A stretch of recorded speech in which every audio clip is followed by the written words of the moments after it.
பயங்கரவாத எதிர்ப்பு நடவடிக்கையில் வீரத்தை வெளிப்படுத்தியதற்காக கீர்த்தி சக்ரா விருது பெற்ற ராணுவ வீரர் மீனாட்சி சுந்தரத்திற்கு தேனியில் உற்சாக வரவேற்பு அளிக்கப்பட்டது.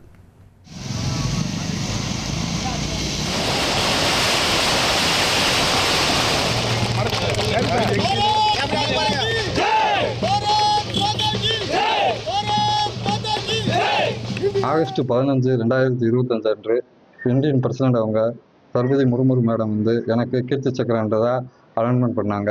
பட்ட கஷ்டத்துக்கு இந்த நாட்டுக்காக கொஞ்சம் சேவை பண்ண ரொம்ப சந்தோஷமா இருந்துச்சு. அதை நினச்சி எங்கள் அப்பா அம்மாவுக்கு பெருமை, எங்கள் ஊருக்கும் பெருமை, நான் படித்த ஸ்கூலுக்கும் பெருமை. இனி செல்லும் இடமெல்லாம் செய்தி.